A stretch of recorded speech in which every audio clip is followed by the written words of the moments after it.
These have very many questions. The CS for Treasury, if you'll be coming, he has also several questions, and also the CS for loans and transport.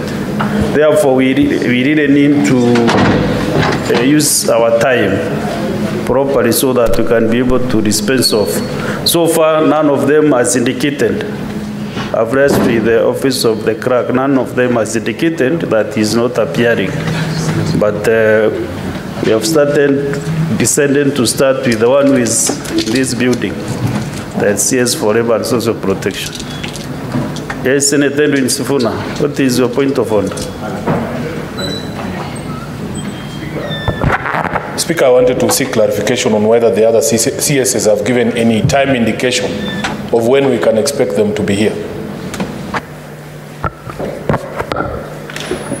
That's why I sent the Senator Sifuna that none of the CSs has indicated. Through communication. That has just arrived.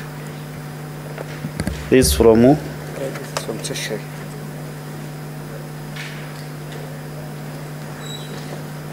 As we are discussing this is a letter from the CS Treasury requesting for rescheduling or appearance before the Senate. When is this? It has just arrived.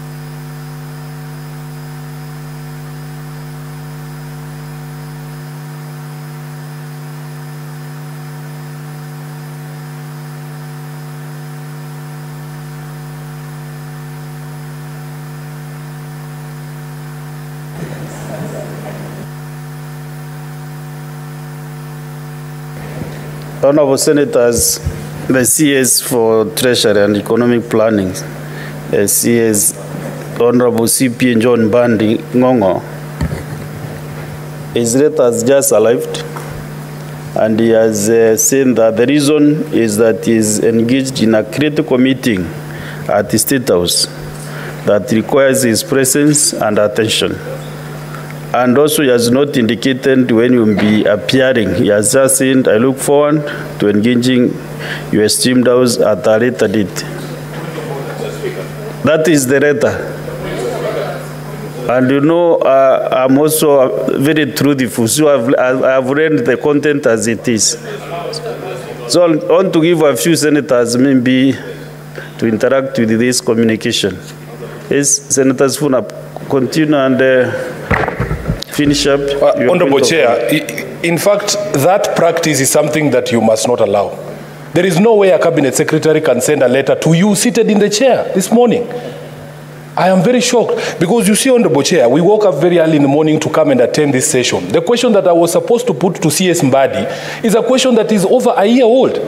It has taken him less than 2 weeks to become a proper Kenya Kwanza cabinet secretary who has no respect for this house.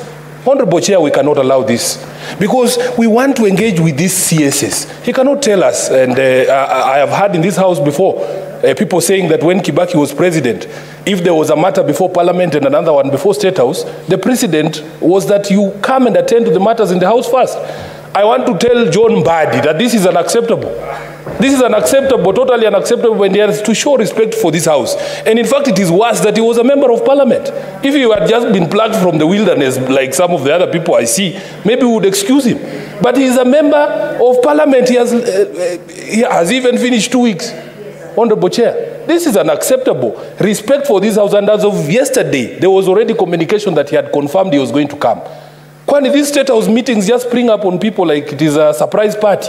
Honorable Chair, this is unacceptable. At the very minimum, he should have written yesterday and said he was not going to be able to make it. We have also other business to attend. Honorable John Mbadi must be called to order. This is not the John Mbadi I knew. I don't know what they have done to him. He used to respect Parliament. Sorry, actually, I thought our visitors are not allowed to any...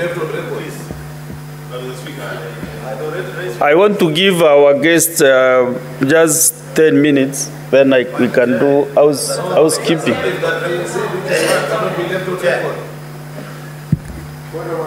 I have directed that our visitors here, the CS for Labor and Social Protection and his team, to give this house 15 minutes to interact with this communication.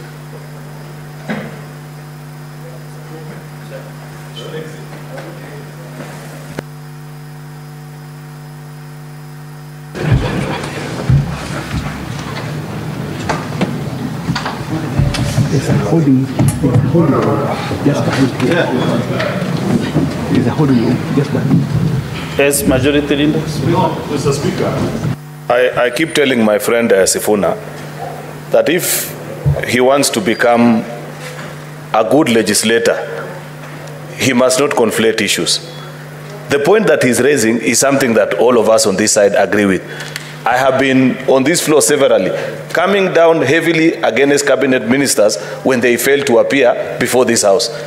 But when he wants to leave it on record and say that John Mbadi has become a proper Kenya Kwanza minister who has no respect for parliament, I cannot allow him to do that, Mr. Speaker, because he's disparaging a cabinet, Mr. Speaker, and their ministers, while he's saying that there's a cabinet minister seated here, waiting to respond to questions, Mr. Speaker. Is it in order, Mr. Speaker, for Senator Edwin Sifuna to claim that a proper Kenya Kwanza minister has no regard for parliament? Can he table any fact, Mr. Speaker, to support his allegations, Mr. Speaker? Because otherwise, you reduce a very valid point to a partisan debate that is useless. We had a very valid conversation that we would have had about the presence or otherwise of ministers. But now he wants to distract us with sideshows, Mr. Speaker. Honorable Senators, let us not be emotional on this matter. Actually, this is a matter concerning the whole House.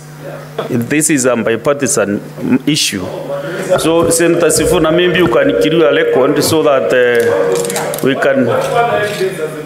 can be able to move nicely, Honorable Senator Sifuna.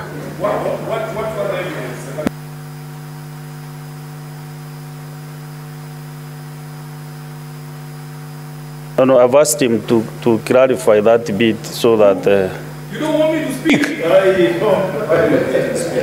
Honorable Speaker, I don't know what other evidence the majority leader would want tabled of disrespect of this House other than the letter that has been brought to you while you are seated in the chair. And the fact that he admits that we have engaged on this issue repeatedly, it is indicative of a tradition within the Kenya Kwanza government that they disrespect this House all the time. We have dealt with this issue more than enough times, Honorable Speaker, and the majority leader cannot gag me. You cannot gag me, Honorable Cheruyot. The disrespect is in that letter that has been brought this morning. We woke up here to do this job. Where is Mbadi? You can't defend Mbadi. Have your seat, Senator Sifuna. Senator Enoch.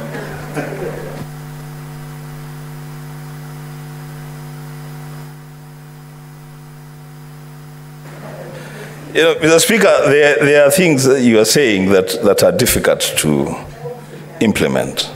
When you say people should not be emotional about this matter, it's difficult not to be emotional about what we have just witnessed. It is difficult, Mr. Speaker, to deal with a fact which is on record that a cabinet secretary expected to appear before a House of Parliament is writing to the Speaker while the session is on to say he cannot appear. And the reason given is in State House. Mr. Speaker, I will say two things and try to be not too emotional about it.